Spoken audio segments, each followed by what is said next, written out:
Welcome to episode 183 of the Necronomicon.com. You know that feeling when you're searching for a new horror book, but you're just being stared down by a wall of Stephen King? We're trying to change that. We're Butcher Cabin Books, a new horror-focused bookstore giving shelf space to indie horror writers. Don't worry, we still carry King, but he's quarantined to his own section. Learn more at horrorbookstore.com, where you can buy books online along with merch and mystery boxes. Or you can visit us in person in Louisville, Kentucky, where we're open year-round. If you're looking to start your own podcast, you should check out Libsyn.com and get up to 2 months of free podcasting service when you use our code NECRO, all caps, NECRO. Libsyn provides you with great customer service and support. They have real-time podcast analytics, free podcast guides and tutorials, and everything else you'll need to get started podcasting today. Go to libsyn.com and enter the promo code NECRO today. And check out the Necronomicon.com wherever you listen to podcasts.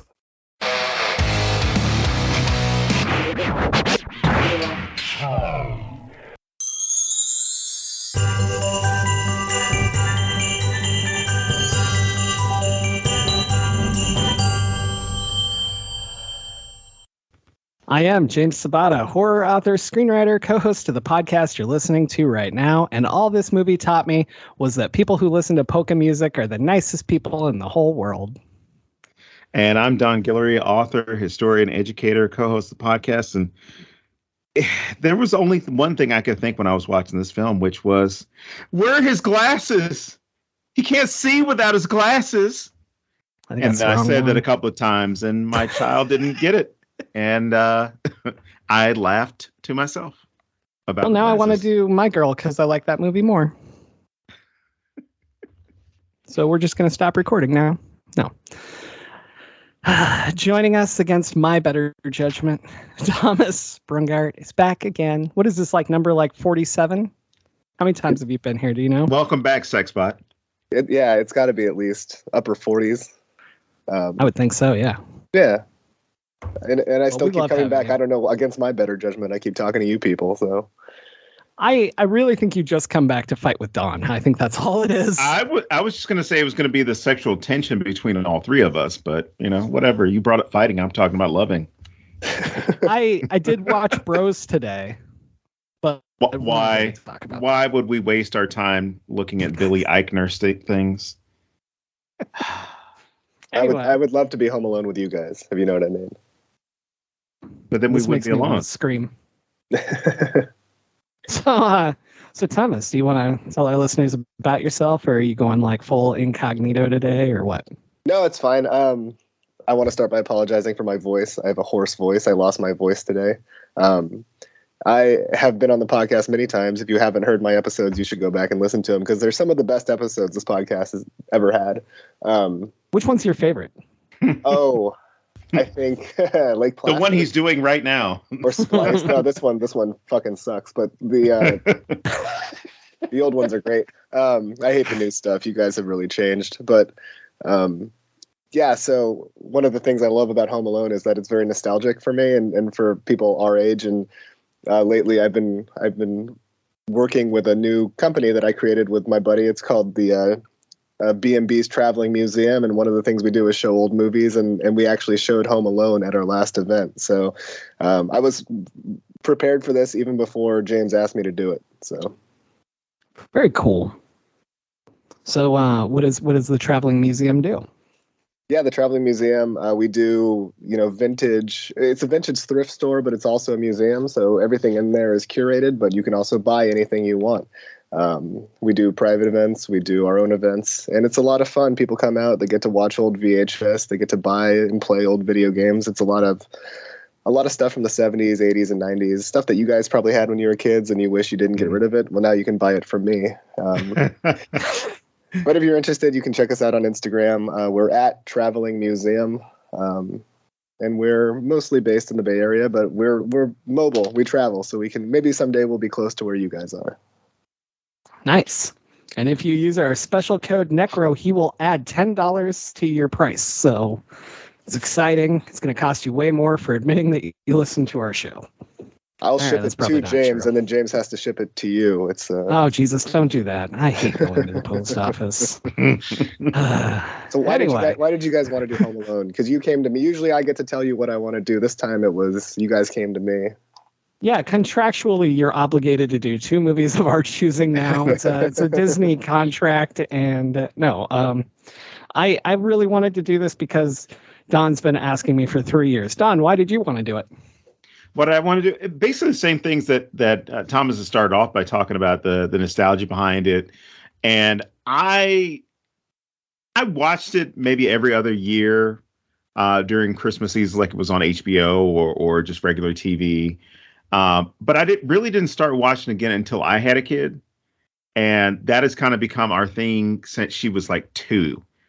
There's a list of movies that I watch roughly around every Christmas time. For her, it's probably half the movies she can watch on there. So it's that, Gremlins, might be Edward Scissorhands, a couple other films, but I'm not gonna. Oh, I guess now Violent Night is added to it, since that's now gonna be one of the films. But it's something that I started doing because my wife likes Christmas a whole lot more than I do. I don't care for Christmas, but this is one of the few Christmas movies that I actually feel good when I'm watching. And I don't mean as far as like, oh, the world has changed or this movie has changed my perspective, but it's like you have a very good, simple story about, family. And even that idealized version of what a family is, of like, there are no, at least from what we see, there are no concerns. There's nothing bad that's happening other than somebody doing something from the outside. Whereas people on the internet have theorized things about the father, as far as, he's probably involved in like Colombian drug trade, or maybe the mom is involved in dirty politics or something. But you don't see any of the negative that's associated with, the real world. Their biggest problem, which it is a problem for any parent, their biggest problem is, oh shit, we miscounted the kids, went to the airport and went to another country. That's a very weird problem to have, but it's a problem that you're only going to have if you have, a good life, to where your brother can just go ahead and say, "Fuck it, I'm going to pay everybody's airfare to come to France." Maybe don't have so many kids, Well, in their defense, I mean, they only had 5. I don't know. I'm all about the 1 kid rule. Like, I think 1 is plenty, Like, I agree. I'm going to be honest. I don't know. Is Buzz the oldest? Because I feel like if you went with the 1 kid rule, but you had Buzz, you'd be like, we need to try again. I think Buzz is the oldest of that family. There was an older cousin, though. Yeah, that's the one that goes to Northwestern, which... And she fucked up the count. She counted the neighbor kid instead of Kevin. That was the oldest, I think.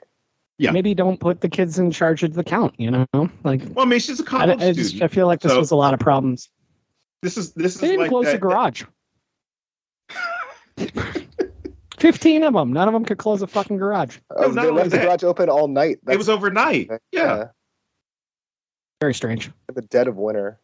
There's a dog door, but they don't have a dog. What is that about? That's for Kevin. Buzz put that there. I'm getting way ahead of us here. All right. Well, look, the dad wasn't going to be able to make his drop of the money if the garage door was closed. Somebody was going to come by, pick it up out of the station wagon, because any police officer will tell you the most invisible vehicle is a minivan, to make the comparison to what it would be now. What it would have been in the 80s would have been, I guess 90 when the movie came out. But in the 80s, it would have been a station wagon. You're not going to suspect them of doing anything bad. I just love the internet conspiracies around this movie and the internet theories about why they're able to, one, afford that house, and they weren't doing normal jobs. Well, they're just like affluent upper middle class people, right? Like, that's the assumption I always had. Like, I never thought twice about like taking a Christmas vacation.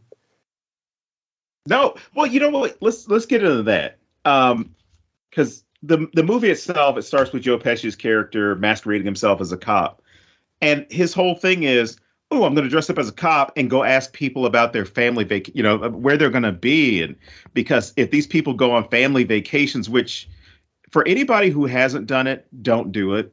It's a horrible, horrible mistake to make. But he does this in order to kind of set us up to thinking like something is going to happen that's going to involve this Christmas time, these people being gone. When he gets back to the car and you realize that he is the bad guy. But not only that, before we even talked, James had asked me something about what was going to pop up in my notes. And that was the first thing I wrote down. Don't talk to the fucking cops. And I say this to anyone. Now, I have no legal training other than some legal history courses. But every lawyer I've ever run into will tell you, do not talk to the police unless you are being arrested. Don't talk to them. And what does everybody in this privileged, affluent neighborhood do is, as far as the adults, they talk to this cop because of this perceived cop, because he has the uniform on. So he therefore must be a good guy. If he had it off, he'd be a stripper. Jesus Christ. You're welcome. But he was like a community officer though. Like he wasn't like a beat cop. Right. It was a weird setup altogether. Like a police officer that anyway, he's able to get all this information out of the mother and the father about what they're doing, where they're going, how long they're going to be gone. Even things like the timers on the decorations, on the lights and on decorations.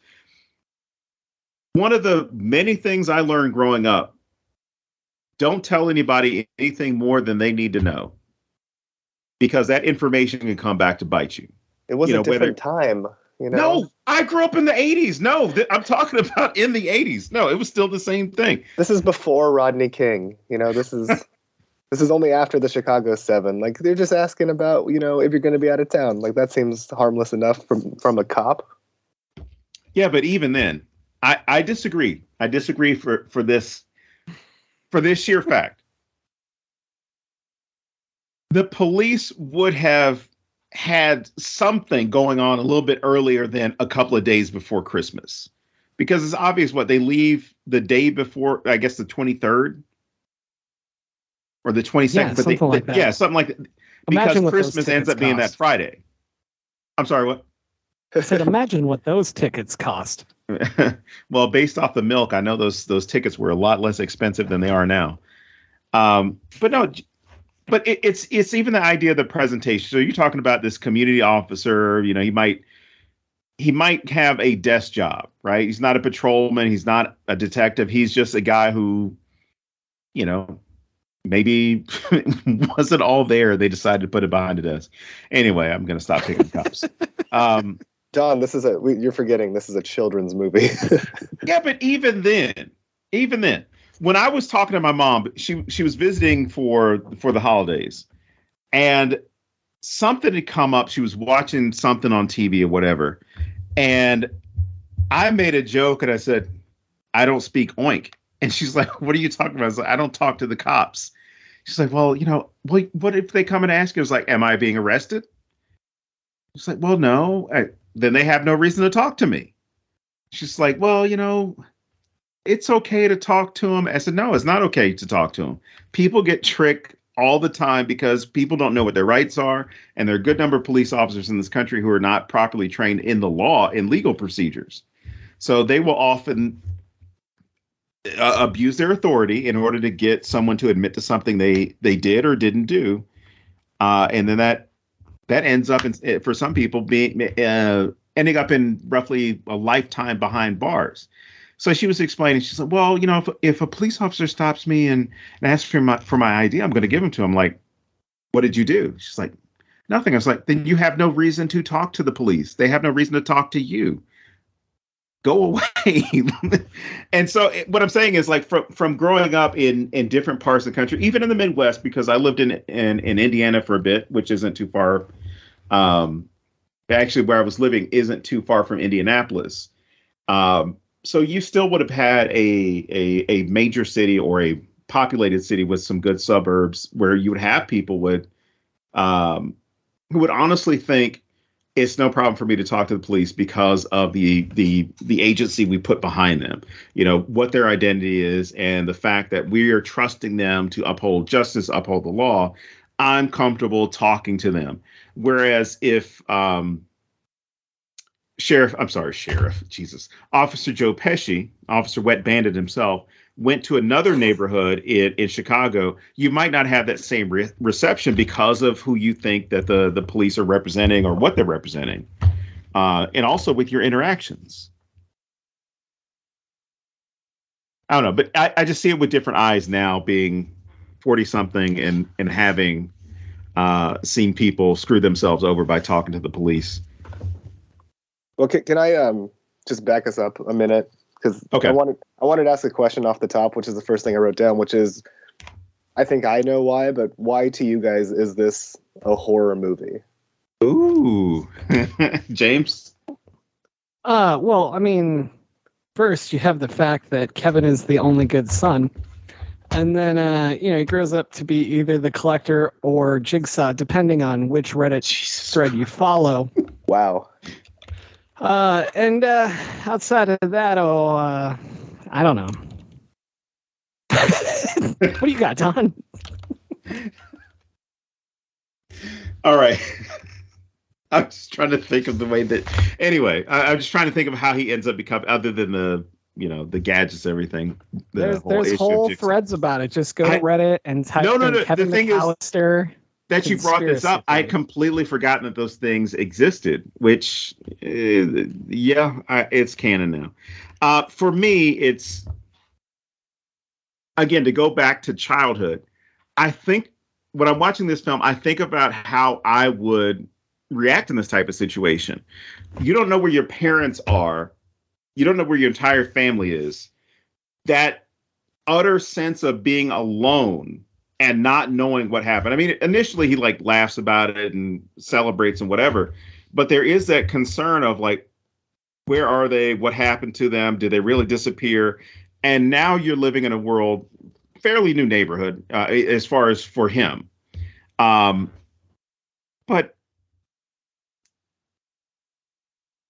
to have a child be by themselves is one thing. Right? There's this fear of, as far as what's going to happen to me, how am I going to feed myself? What I need to do daily to survive at this point, because I have no idea. Whereas my sister says I'm incompetent. I don't know how to handle that. On the flip side, you have the mother's fear. And I'm going to focus on the mother because the dad doesn't really seem to give a shit. I mean, by comparison. But the mother's fear and the powerlessness. She first realizes when they're on the airplane over the ocean. There's no turning back. There's no moment where, they're about to close the door. You realize, oh shit, we left our son at home, and I know I can get out because they haven't closed the door to the aircraft, so I can, maybe catch a cab home and find him. Right? It's not even the issue. Well, I shouldn't go there. It's not even the issue that they're traveling and not knowing. It's the whole idea of not having any certainty at all and not being able to contact him. Because in this day and age, your kid would have a cell phone. They'd have people around them that would have some type of technology where you can keep in contact, right? But this is released in 90, I guess, filming, we're talking about the late 80s. Cell phones were rare. If a phone line went down, it went down. And as they explain in the film, it's going to be down for a couple of days. She knows that when they leave, but she's acknowledging it, but it doesn't hit her because they're rushing to the airport. But the idea that you cannot contact someone to check on them, the police, when you call, they go and they are like, there's nobody here. And even jokingly say, oh, they just need to count their kids again to make sure that they've got all of them. But not knowing how your kid is, whether they're safe, whether they're alive, whether they've been kidnapped, is a frightening thing. And I only had this happen to me possibly once as an adult, because my daughter was riding the bus home. And when they came to her stop, she didn't get off the bus. And it wasn't her, it was the fault of the bus driver because I guess the bus driver was new to the route. So I'm sitting there waiting because it's the first couple of days of school. I'm waiting for the bus to stop. The bus drives on by, and I'm like, holy shit, where's my child? Yeah, no shit. And That's I get terrifying. on the, oh yeah, I was about to I was about to have a bad day. So I called the school and I said, hey, I'm so and so. My daughter was riding this bus. The bus didn't stop, blah, blah, blah. And they're like, oh, well, let's check. And I'm like, you better fucking find my kid. You better fucking. So I'm sitting there like about to freak out, wondering like what could have happened to my kid. So they're able to get in touch with the bus driver and all this stuff. And it's probably maybe 20, 25 minutes before I see her because they got to come back. And that entire time I'm freaking out, but I know at this point where my kid is. I know that my kid is on the bus, but I have not seen them after I know that something's going on. Whereas the mother, I feel as though if she had been able to talk to Kevin, it would have been a completely different situation because she could have come up with a plan from afar. Like, oh, go see if the Johnsons, because she knew who was there and who wasn't going to be in town because they all told each other, which was another weird thing. That you tell all your neighbors, I'm going to be out of town. And all your neighbors tell you when they're going to be out of town. Which we do that in white neighborhoods. You didn't know about that? No. I get if all of you, like, I get if, you're telling the person who's staying behind. But the fact that you're telling everybody, it's real easy to say, hey, Mark, we're going to Paris for a couple of days. They think they are because that's like why he calls the neighbor when he leaves the message, because he thinks he is telling somebody that's there. But the thing is, again, the mom knew who was there and who wasn't. And so she gave him, the contact, the black book or whatever it was, but gave him all the contact information for their neighbors, which is another kind of idealized thing within Americana, within 1980s and 1950s culture, is that every neighbor knew every other neighbor. Everybody got invited out. Everybody had each other's contact information, which I don't know about you guys, but I don't have the contact information for any of my neighbors. Mind you, times have changed since the 1980s, but we've definitely gotten a lot more private with our lives to where you don't tell your neighbors, hey, I'm going on this long vacation or a short vacation, or I'm going here or going there. And we even saw this not too long ago with social media, where Facebook, people were reporting where they were traveling as they were traveling on Twitter, on Facebook, on Instagram, wherever, as opposed to, and then coming home and finding out their apartment or their home had been robbed. And then finding out that, somebody saw their posts, they knew where they lived, and they knew they weren't going to be home. So we hit the house. Absolutely. I actually have a real answer. Would you like to hear it? Oh, the horror thing? Yeah. So it's all about perspective. Like if you look at his parents, that's horror. Like they're in a horror movie. Like Don was saying, they're worried about their kids. Pesci and Stern, they're in a fucking horror movie. Every one of those traps, or at least pretty fucking close, could be fatal. Maybe not putting a tarantula on your face, but most of the others could kill you or severely hurt you. They're definitely in a horror film. Kevin starts out not in a horror film, but then he keeps going. And when he starts getting scared, he's kind of in a horror film. I would argue that Kevin needs some serious therapy because this kid never once tries to run. His answer is just, let's fuck people up. And so I think how is it a horror movie? It's about not looking at who the main character is presented as. I don't feel like he's really in a horror movie unless you count the shoveler story, but everyone else seems to be. What was your take on that, Thomas? Well, so the thing you said about Daniel Stern about the tarantula not being fatal, I watched the behind the scenes on the movie, and apparently that was a real tarantula because they couldn't get the robot one to work. Yeah. And they were super worried that it was going to sting him and he was going to have to go to the hospital. So that could have been the one actual stunt in the movie that would have killed him. Anyway, so my thing about it is there's that initial element of Kevin is home alone. like we are all scared of home intruders. That's why we sleep with baseball bats under the bed, right? Like there's a whole subgenre of home invasion. Yeah, continue. The shoveler story is funny because like he's such a nice. It's the same thing in the second one with the bird lady. Like, oh, it's such a nice person, but that person just stands there, and he doesn't make any attempt to say hello or anything. And also, like, why is he still shoveling snow? And there's all these rumors about him killing his family with a snow shovel. And like, there's like clearly dozens of children in the neighborhood. Hire some kid, pay some kid to shovel. Anyway, so there's that aspect, and yeah, the parents being away, and then like the horror of being Harry and Marv and getting attacked the entire film. But to me, like I've always loved Home Alone just as a movie, but I've always had a lot of problems with Home Alone, like the process of making Home Alone and like what Home Alone like kind of was like because we can get into this more later, but I was thinking about the social commentary of the movie, and to me, all of that is off camera. It's Macaulay Culkin and his stage parents. It's that child labor thing, but also like I've always been really kind of grossed out by John Hughes, which is I love a lot of John Hughes movies, but I always thought it was really strange that he was writing movies for children and teens. Like I always thought that was a red flag. So those were the things I was thinking about while I was rewatching it. But everything you guys said, yeah, is absolutely true. Like I'm not a parent, but the idea of your kid, being alone and you can't be there. The losing of agency and control is the scary part, right? I love that.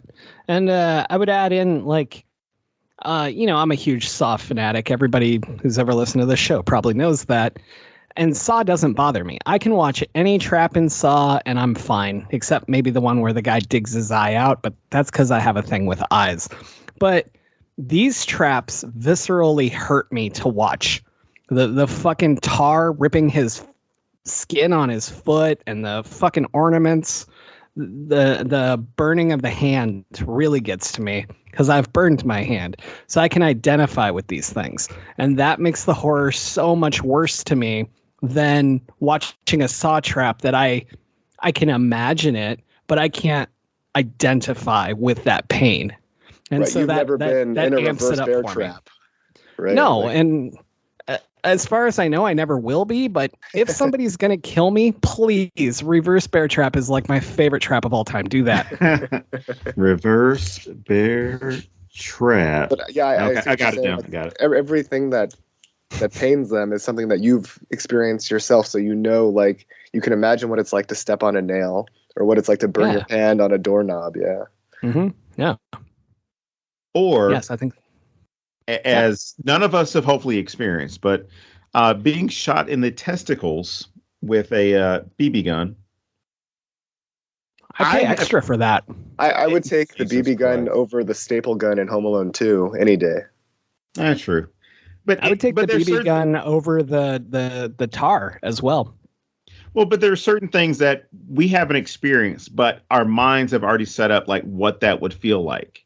Oh yeah. I've never had my feet in tar, but the descriptions of it are enough for me to understand how bad it would feel and how hard it would be the iron. To get it off. Yeah. Yeah. Mm-hmm. But like, where is because at every point in that, like the tenacity, I guess, of Harry and Marv, because after Trap 1, I'd be like, all right, I'm getting out of here. Like they're just so like keen on robbing this house and getting back at this kid. All right, got a theory on that one, or I read a theory on it. Oh, please, because that was one of my complaints to my wife when we were watching it. The theory is, well, good old Uncle Frank, the asshole uncle who's a cheapskate and just an overall just jerk. He's behind one of the theories is, one of the theories is that he hired the wet bandits to rob the house, because you notice how he doesn't want to pay for anything. He doesn't want to spend any of his money. He knows what's in the house and knows what value it would have. So why not hire some guys to rob them when you know that no one's going to be at the house? But then why would they case the house if he could just tell them when they're leaving? Still to make sure that it's worth it, but also possibly to make sure that you're holding up your end of the deal.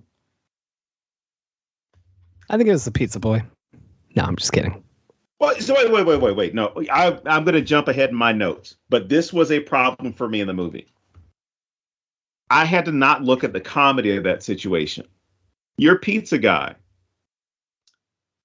You deliver a pizza, and as part of this act of delivering it, the person who ordered it threatens you and then starts firing a gun, or at least what you perceive to be a gun, to the extent that you run away, you fall over the trash cans, you run back to your car, and you speed off. Who the hell is not going to call and make a complaint to the police or someone, right? But not no. Even if it's the pizza guy, right? Even if it's the pizza guy, he goes back and he looks a little bit disheveled, looks very anxious, whatever. The boss might be like, what the fuck is wrong with you? He's like, I delivered at 672, and the guy shot at me. The guy is probably going to call that house, maybe, and ask what happened, bitch at the guy who possibly pulled the gun or whatever. But I'm pretty sure that he would also maybe call the police and say, one of my drivers delivered out here and he was shot at by a customer. But it's Chicago. No. This is the suburbs, dude. This is where Wayne and Garth live. They're in Aurora. No, that's Aurora. Yeah, no, I know. My thing about that is, like, in the 90s, gun violence is still funny. And also, like, if the pizza boy is so stupid that he thinks gunshots on a TV are real gunshots, he's not going to be smart enough to call the cops. So I just assumed he was getting high, and so he didn't want the cops to come talk to him. Okay, well, that gets rid of him having to worry about the police. See, there you go. I'm high right now. I'm not talking to the cops. Well, here was another theory, and the whole thing about Kevin's dad being a drug dealer has been one that's been around for a while.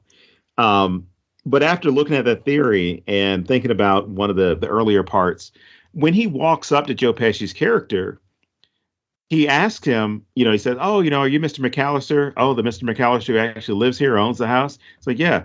And he asks him, like, am I under arrest? So it's not even it's a very serious delivery when he asks the question, because it's not like, "What are you doing here, buddy?" It's very direct, and as soon as he says, "Oh no, I'm just here to talk to families about the holiday season," there's kind of a sense of relief. So I have a different read on that. Okay.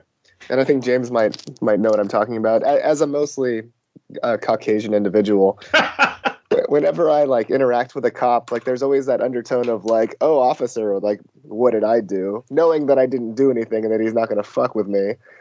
So I think that's just that kind of playful, I know I didn't do anything wrong, so I'm going to, that's how. Yeah. And I would add, again, it was the end of the 80s, early 90s. And, yeah, do you know how much cocaine was out there, James? Do you know how much cocaine was out in the streets? He's a rich white dude. He knows nobody's touching him.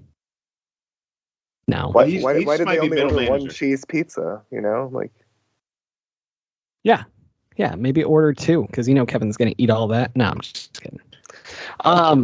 So, Tom, you hit some stuff that I actually really want to hear about, because I've never really thought about it. Do you want to talk about Macaulay Culkin's parents and all that stuff? Like the real life stuff? Because you mentioned that, but we didn't really hit it. Right. Well, so after Uncle Buck, Macaulay Culkin was the it boy for a long time. He was doing the Home Alone movies. He did Richie Rich, and he was just amassing. Mila Kunis. He was doing Mila Kunis. He was amassing this fortune, and because he was a minor, his parents were, I don't know that they were legally his conservators, but they were his guardians. So they were managing his money and spending all of his money, basically stealing all of his money from him, to the point where I'm not sure the exact details of it, but I think when Macaulay Culkin turned 18, he had to sue his parents for a lot of the money, and there's a lot of laws because of that, and a lot of child actors are mistreated, and I'm not saying that he was mistreated on set. I think that, from what I've read about Chris Columbus, he's a great director, loved Gremlins, haven't seen the Harry Potter movies, but I think all of the problems come from the parents downwards, right? So that's just something that I think about when I see like a young Macaulay Culkin, because then I think about adult Macaulay Culkin and how fucking weird he is. But he's still a very good actor even now. And Kieran Culkin seems like he turned out relatively normal. So who's to say? So I looked it up as you were speaking, and he sued his parents when he was 16 to get emancipation and $17 million. There you go. That's going to buy a lot of cheese pizza. A lot. But is it enough to cover the cost of making a fake film within your film? Oh. Anyway, yes, what were the other was not allowed to watch stuff? the night before. Yeah, right. But what were the other real life stuff you wanted to hit? Oh, just my own personal before opinion. Before we wander too far from it. Just my own personal opinion of John Hughes, and I always felt like he had a very strange energy. Not that I personally knew him, just from the interviews I've seen and the movies he's written. And I wanted to get your take on that, because not a lot of people are out there just writing movies for teenagers and small children anymore. I know I'm definitely not, so I don't know. I don't know anybody who is, but I'm sure there's people. The guys who wrote Violent Night, they wrote Sonic. Does that count? Well, no, I mean, like I've read articles where I know what you mean. It's like Molly Ringwald was approached by John Hughes. He's like, I wrote Pretty in Pink with you in mind. Like, that's just strange to me. Like, if I approached a 15-year-old girl and I was like, I wrote this movie about you, you'd be like, what the fuck is going on? You know, like, it's just a different time, I guess. Definitely. Don, do you have anything to add to that? Oh, no. Nothing with John Hughes of the real life stuff other than, had a really cool intro to the music video for Black and White. I don't know if I'd go that far. It's the part I skip when I listen to the song. So, all right. Well, this was a great episode. Thanks. Oh, go ahead. Don, I had a question to ask you. Uh-oh. Well, no, I mean, it's just about, like you were talking about before, representation. There's no black people in this movie. Whoa. Michael Jordan has a cutout. Okay, so then my question to Don is it commentary? Like, is it social commentary that the Michael Jordan standee is used to scare away the white people? Well, let's be honest. He used the mannequins and everything too. Of all people to scare away white people in Chicago, especially the suburbs, that was the one black person they traveled into Chicago to go see in the 80s and 90s.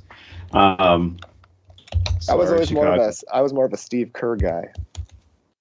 Oh God! Jesus. What is wrong with you? I wonder if John Hughes hung out with Karl Malone. Oh, I hope not. No, what I was going to say, I think it's more indicative of just John Hughes's, I won't even say worldview. I'll just say as far as like what he's exposed to and thinking about, right? Because you look at any of the movies, because I'm going down the list right now, and I'm struggling to find any people of color in the films that he directed. That weren't background. So, we're looking at, God, how many years has he been making movies? Movies since 1985, and been associated with a good number of movies up until recently. I'm trying to think. I don't think that's necessarily a social commentary, other than one about somebody like John Hughes reflecting the world that they lived in. Because that was kind of a complaint even with, what's his name? Oh my God. I was going to say Edward Scissorhands. Tim Burton. Tim Burton, thank you. But the difference is Burton made a whole rant about how he doesn't have to include people of color. I don't think Hughes ever did that. No. I'm not going that direction with it. What I'm saying is you don't see much color, much variety, and much diversity within, and I mean variety of viewpoints, but then diversity with respect to ethnicity and race within his films. Whereas I see it as more of a choice by Burton as opposed to John Hughes. It may just be the blindness towards it. But then you run into the problem of if John Hughes then, let's say at this time, he notices it, then you end up tokenizing somebody. You end up, adding diversity for the sake of diversity, as opposed to having any meaning behind it. So that's where I would go with it. Do you have thoughts on that, Thomas? No, that makes sense. Yeah, no, I totally understand where you're coming from. So what I'm saying is Tim Burton is much worse. Oh, okay. Go ahead. No, I was just going to say up until, I think about 2007, 2008, before he died around 2009, 2010. I mean, it's even the films that were more recent that he was involved in, kind of the same thing. So I think it's an issue of you're now having filmmakers and creators of different sorts understand the blind spots that they had. Or have, I'm sorry, the blind spots that they have, and actually do something about adjusting to that blindness, and look for voices that can speak to those needs, as opposed to picking somebody for the role because I don't want to get accused of not being inclusive. I don't know. It would be interesting to see, even though they have done a remake of it. There was a Black family. In the newest version, oh shit, it's been a while since I saw it. I think there was a Black family, but they were just like the neighbors. There was really no interaction with them other than sneaking through the house in order to get away from the bad guys, and the bad guy, I think, sneaking through the house to get to the kid. But even then, it was interesting to see the dynamic of how it kind of changed, but it was still very reflective of predominantly white neighborhoods in the urban areas of major cities. Cool. So James, Thomas, what I'm trying to say is the real villain in this movie is capitalism. Unfettered capitalism, redlining. Well, I have a question for you.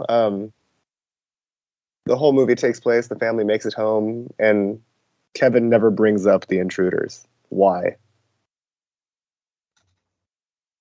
I don't know. That was really weird to me, actually. Go ahead. I've thought about this for years, and I still don't have full clarification of what would work and what wouldn't. And he cleaned up everything except for Buzz's room.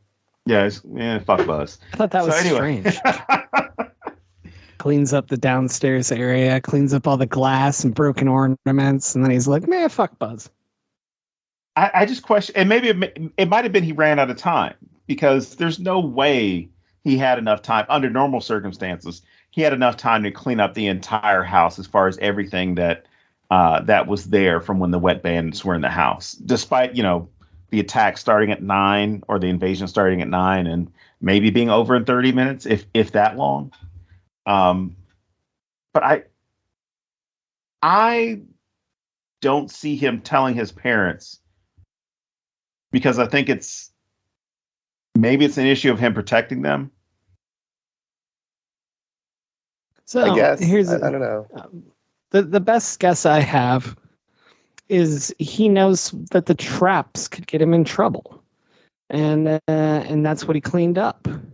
He got rid of the evidence of what he did, like not Buzz's room, because that wasn't a part of this, but he gets rid of, the ornaments and that kind of shit. So maybe that's a part of it. I have no idea. The overall thing I had before watching it this time was just that he thought it was all part of the wish that he made. But rewatching it, I don't think that holds up. He's still into the wish, but I don't think that's enough. So I don't know, maybe because he's 8 and he's an asshole. I don't know.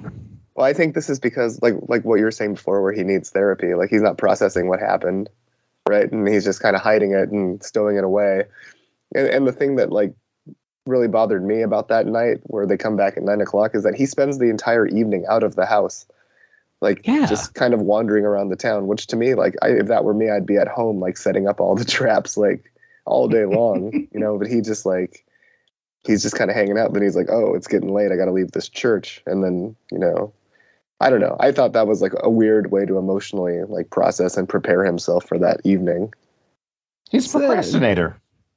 The other things I had issues with go hand in hand with this. And it's first that he goes to the neighbors and calls the police when he could just call the police to come to his own house, you know? But the other issue I have, and I think that's just writing, that's so that you can do the water everywhere and you know, do the tie-in that they're the wet bandits and that whole thing, which is great. But my other issue, there's an adult.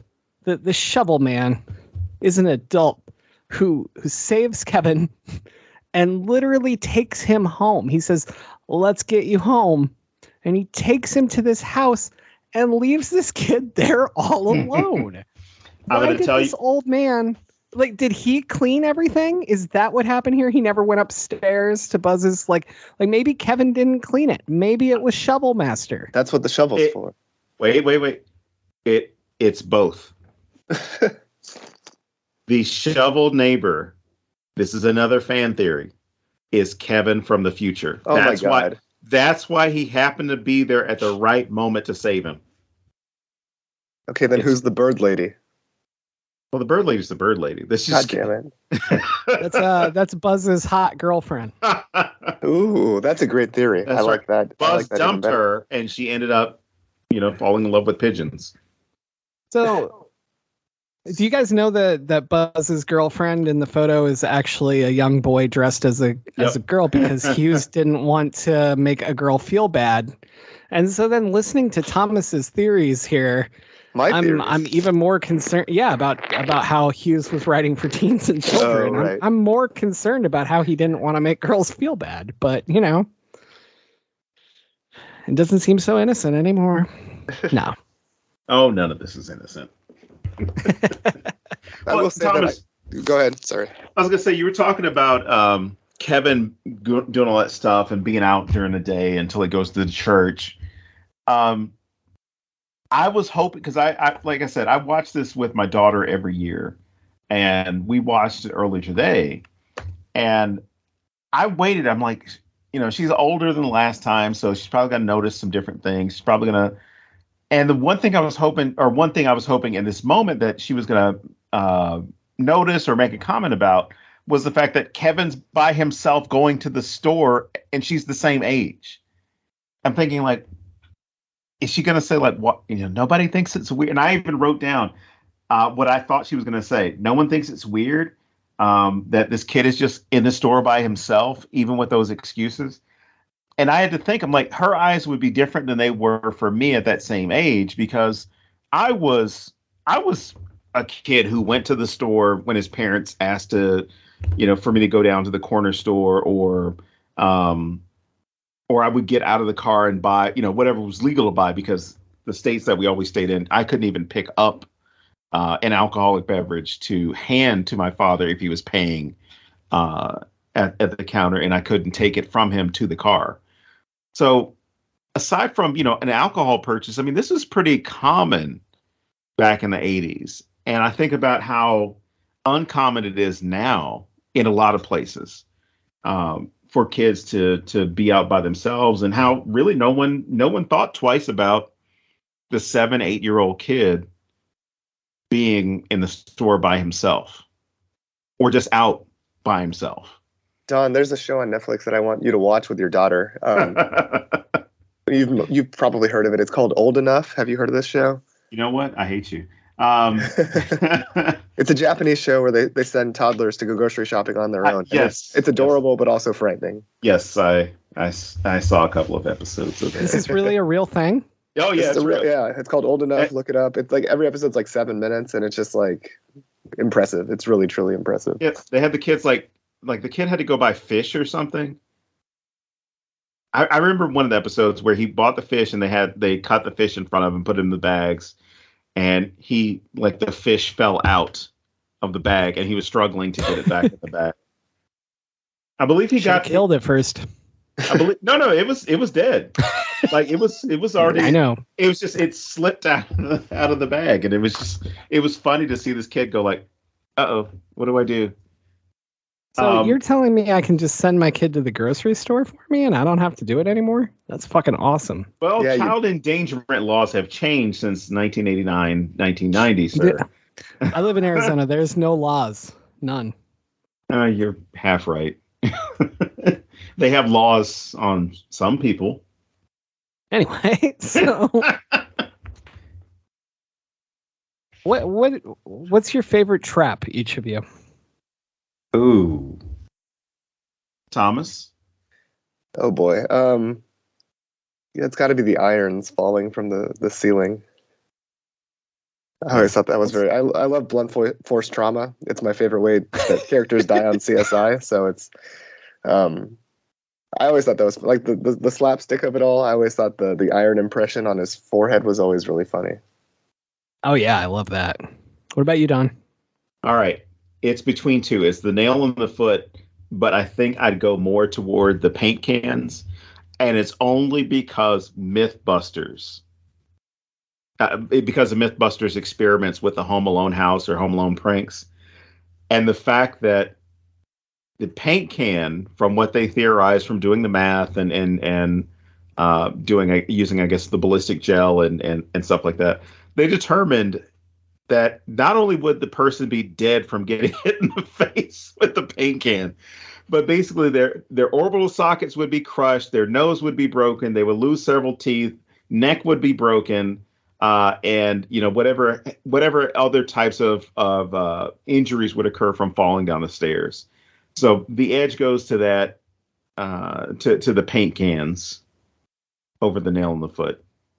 What about you, my James? favorite. Yeah, my favorite is also my least favorite, and it's the hot doorknob.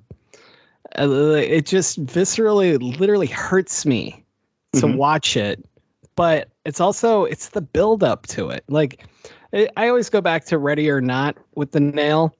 Just hitting a nail isn't enough for me. Like this movie, he just finds the nail almost instantly and it hits. Or Violent Night, the nail is the nail's really good in Violent Night. Well, what about A Quiet Place where she can't scream in agony? Yeah, that's true. That one's pretty good. This one, like when you have Ready or Not, like it's about the tension leading up to it, right? Like it's the, oh my God, I know this is coming and I don't want to see it. I know how much this is gonna kill. Like, and that's where I am with this hot doorknob. The entire time I'm always like, oh no, here it comes. Oh boy. And so it's my favorite, but it's also, I fucking hate watching it. I love that because it's just like Indiana Jones. There you go.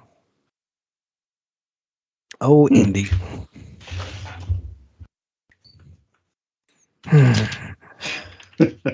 Well, I will say that going into this, I thought that Home Alone 2 was my favorite, and I watched both, and the first one is definitely better, just from a storytelling point of view. I think the second one's more like majestic, just because it's in New York, and that movie drives me crazy though, like how much he travels around Manhattan and how quickly and how easily. But that's for a different podcast. But I was curious how you guys remembered the first two movies and which one you guys liked more, like as a younger person. Oh God, here comes trauma. I've always been about the first one. The second one I didn't like, so I've only seen it once.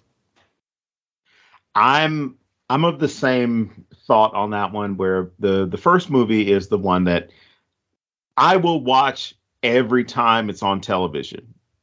One, as we talked about before, the nostalgia, but then two, there's nothing unwatchable in this movie. There's nothing that seems like it's unnecessary. I mean, as far as because this worked in the previous movie, we have to do it in this one, or we have to do something based off of this because it got a good laugh in the first movie. Whereas the second one, it felt like all those sitcoms when they would go on vacation and the entire episode is basically a commercial for Disneyland or a commercial for the Grand Canyon or the Bahamas or something, right? And that was kind of what this felt like. It felt like it was a commercial for New York, as though, the New York Bureau of Tourism had paid for it. Well, it works because I love New York. See, all these people say they hate New York, but then we'll watch a movie based in New York about people from New York. I was just in New York, so I can say for a fact that I still love New York. I remember like Buzz being more annoying in the second one, and I really hated Buzz. He's terrible. And then I want to know, like, do the traps get deadlier, or are they dumber, or what? They are definitely, there's more, and like there's more of the same, but then there's also like there's a scene where Macaulay Culkin is on like the roof of a 4-story like walk up, and he's just throwing fucking bricks down and hitting hitting Daniel Stern in the forehead, right? Like it would kill him. Yeah, there's a ton of stuff like that. Like I said, like there's the staple gun like into his like shaft and like also his butt. Yeah, it's much more violent, but the story is essentially the same. Like it's more of the same. It's a little zanier how they get like the exposition of them getting into that situation is like, okay, you have to suspend your belief a little bit. But yeah, I would watch it again since you guys haven't seen it in so long. Just because it's a fun movie. Like it's all the things you like about the first one, just again. Yeah. And my favorite president. How exciting. Wow. You know what? Let's jump in number 2. Just another reference here. I mentioned him and you say number 2. That makes sense. Go ahead. Exactly. I find it odd, even going back and look at this movie, because I think that was 92 when it came out. The fact that a grown-ass adult in 92, a kid, approaches you and you immediately like send him, oh yeah, you can go over there. It's perfectly fine. You don't think anything's weird about a kid being in a hotel by himself, walking up to you as a complete stranger. Okay. I mean, I know it's not taking place on a certain island, so I'll just leave that there. Don, you're reaching. I am reaching. I am. I dislike Trump as much as you guys do, but like all Kevin does is ask like where the lobby is. If a little 10-year-old is like, "Hey, where's the lobby?" I'd be like, "Oh, it's right over there." Like I'm not going to think twice about that question. Like he clearly knows where he's going. He has an agenda, Damn it, Thomas! I'm just trying to reference the meme. I just want to know how many takes it took to get him to say that line appropriately. Well, according to Pete Davidson, he can't read, so they probably just told him, "All right, Mr. Trump, we just need you to point this way and say it's over there." Okay, so it's over there. What am I pointing at? The lobby? But the lobby's not over there. There are cameras over there. We need to do a movie with all the famous people who can't read. It's like Donald Trump and Lea Michele. Kanye, yeah. Well, Kanye chooses not to read, which demonstrates that he's a genius. Oh, by the way, this is the fuck Kanye portion of this show. James because wasn't it's Chicago. Yeah, James wasn't planning on triggering me, but if you listen to us and you listen to Kanye, even now, just go on and put the boots and the little banner around your arm, because that's what you are. So anyway, fuck Kanye, fuck anybody who looks like Kanye, fuck anybody who likes Kanye. Oh my God, we haven't talked about the craziest part of Home Alone 1. Oh, please do. Which is a grown woman getting in the back of a U-Haul with 6 men. That was my next note. It was and improving the scene. The ride offer from John Candy would be the premise for a horror story or a film. But again, you look at it's the innocence of it, Thomas. It's the innocence of we are all scarred by the world as far as the things that we've seen, things we've gone through, things that we've heard, right? So we're not looking at it as, oh, this is a bad situation, this is a bad idea.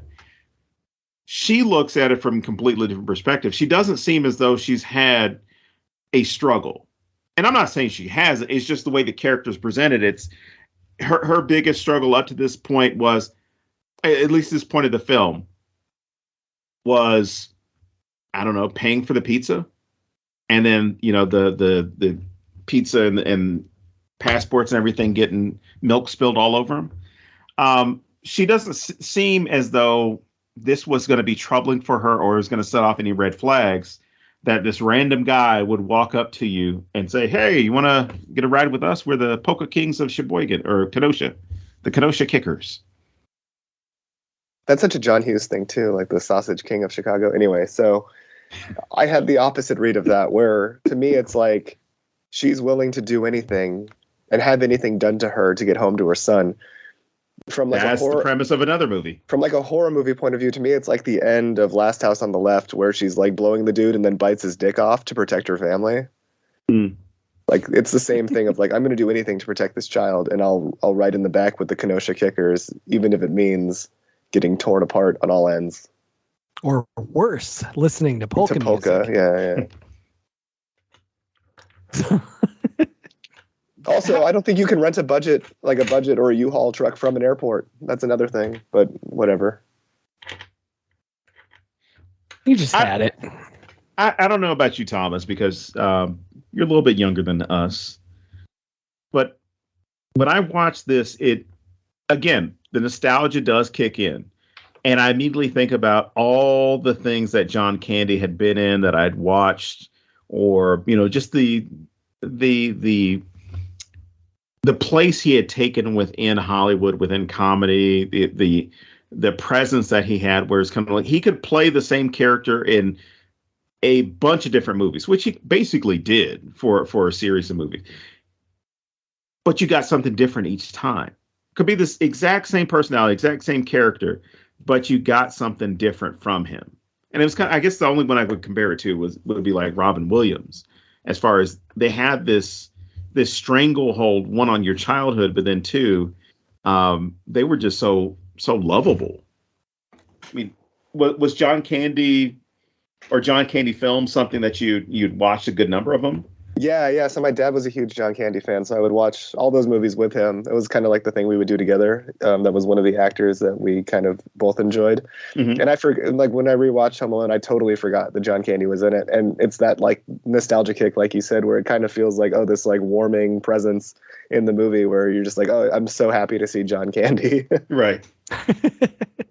But the Robin Williams is similar to that. I think that Robin Williams, I mean, he's done enough. He did enough drama movies where like it kind of takes away that like warming feeling. That like I think of him more as like a serious actor because I grew up watching his more serious movies. Okay. But I think I feel the same way about like a young Jim Carrey. Like sometimes I'll just put on Dumb and Dumber and it'll kind of lull me to sleep because it's just so like comforting, and like from that moment in my life where like that was the funniest thing in the world to me. I don't know. What about you, James? I've never seen a movie before. I've seen over 120 of them. Wow. Amazing. That's probably like a world record. No, I was actually stuck on what you said about Robin Williams because I was like literally just sitting here analyzing like which films mean what to me and why do I feel the way I do. And I don't know. I got thrown off. So what was the actual question? It's just like, what John Candy, I mean, it was more suited towards Thomas, but I guess the way to change it for you is, what was your impression of John Candy, or I guess, what part of your childhood did he make up, if he did it at all? I don't really think that he did. Like, he was in a lot of stuff that I liked, but it was never like a person I went out of my way for or thought of that way. I've ruined the whole show. I'm going to quit. And also, like, I don't think about John Candy because, like, when I think about John Candy and Robin Williams and, like, Chris Farley, it's just sad. Like, I just feel sad knowing that, like, all of the movies that I've ever watched with them in it, like, they're struggling just in their own personal lives. It's right. Hard to reconcile. I can see that, yeah. Like you're at home watching a movie and they're the ones who are truly home alone inside. Whoa. No. I know. Damn, I knew this was going to turn into therapy sooner or later. But, he does tell a cool story. Which, again, is very John Candy-ish, or John Candy-esque, where he just tells a serious story, but the delivery of it is kind of like, the fuck did you just say? the whole thing of like, oh yeah, we left our kid behind at a funeral, and he was in the mortuary or the funeral home all by himself. Well, he was in there with the corpse. Like, what the fuck? Like the way you deliver it, it's kind of like, he's all right. He started talking about a couple months later. Everything's fine. But just the way he delivers comedic stuff that's actually serious dialogue. But the way he delivers it, it makes you go like, damn, there was so much more we could have gotten. But I thought that was another cool nod to, I mean, at least for us, this concept of horror, this film, because here she is as a mother worried about the welfare of her own child, to say where he is, hasn't heard from him, haven't talked to him, haven't seen him. And you're riding in a car or riding in the back of a truck. And this individual tries to equate what he has done or not done to what you're currently going through. And, you can only imagine what would be going through a mother's head at that point. I mean, with everything that's been going on and the lack of sleep for however many hours she had been up. And hoping that there's a good ending to her story that won't involve her kid being dead or lying next to a corpse. Oh man, I don't want to lie next to a corpse. I don't know. Sounds terrible. Do you guys know if it's true that whole scene was improv? Because it seems very likely for those two individuals particularly. But when I was rewatching it, I was solely watching her reactions to what he said to see if she ever broke or anything, and she does not. And I don't know. Well, so when I was watching the behind the scenes, one of the things that they mentioned was that the two scenes that weren't in, or the two story arcs that weren't in the original script, were John Candy's bit and also Shovel Guy. So much of that was added later while shooting. So I can imagine that they let John Candy just kind of do whatever he wanted, Well, this is from a recent interview with Christopher Columbus. He said that Candy was told to improvise, and it was him. Yeah. It was him. That's awesome. Such a great story too. I mean, there was a script, but he did not do what was in the script. So that actually makes sense of why Shovel Guy just drops him off too. Because if it wasn't originally in there, then it wouldn't have been accounted for. Right. They wanted to tell the story like from a young boy's point of view, and just the kind of like, understanding of the people around you, which he just completely forgets in the next movie when he's immediately terrified of the homeless bird lady. So, I mean, she's only covered in bird once in your life does it work out. So he was like, "Oh, I wasted that one," So.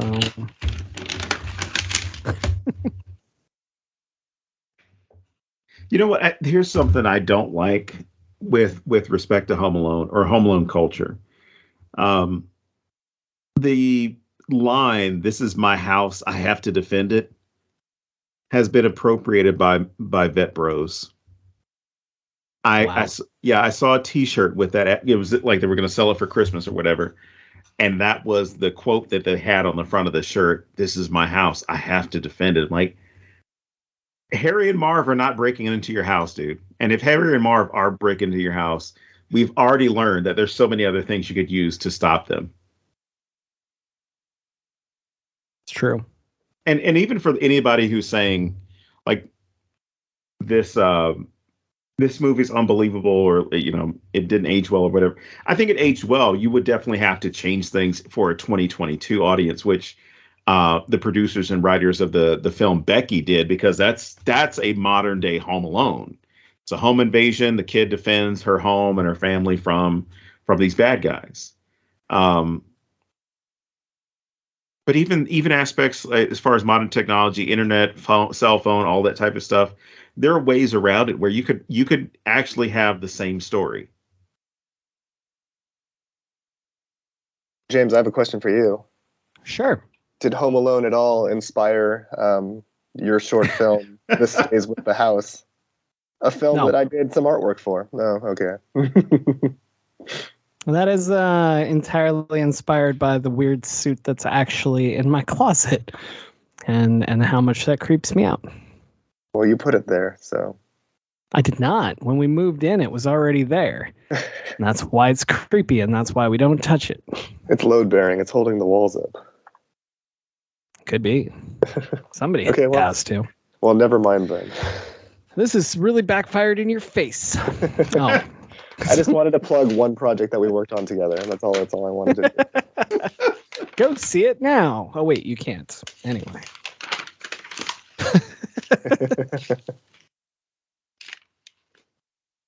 Is there anything in particular you like better about the second movie, Thomas? Well, no, I definitely like the first movie better. I just meant like pieces. Like, is there something in the movie that you like way better than?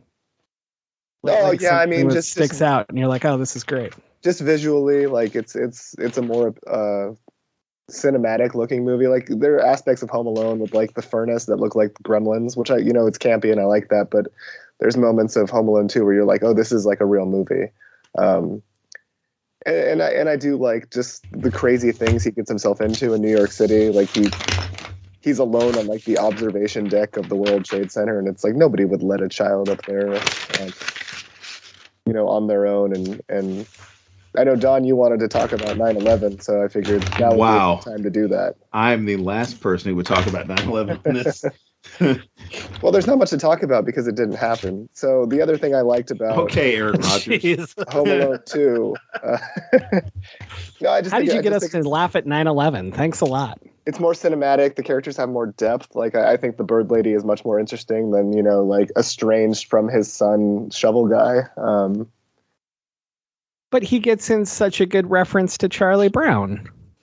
It's true, yes, but I think that the cast like finds their voice better too. Like the family, you're not so invested in the family in this one because you kind of know what their place is. And Catherine O'Hara, I feel like really steers into it a lot more.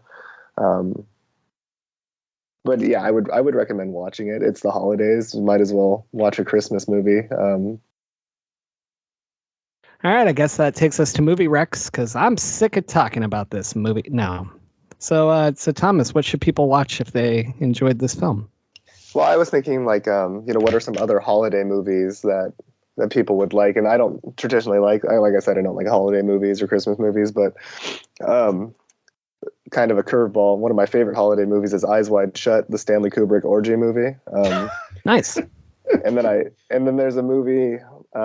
It's called David Brent: Life on the Road, which is about Ricky Gervais's character from The British Office.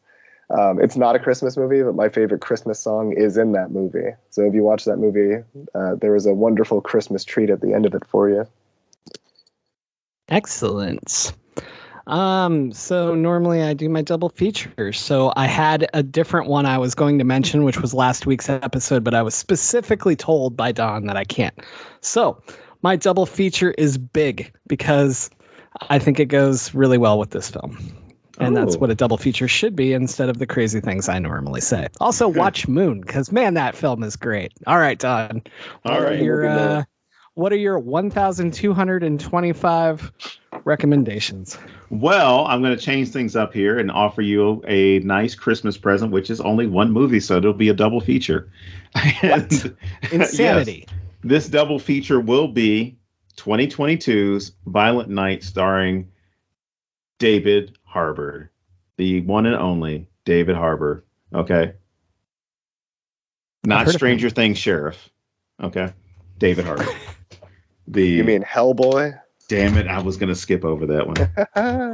Anyway, I would pair those two together: Violent Night and Home Alone. Home Alone first, obviously, because they reference Home Alone in that film several times.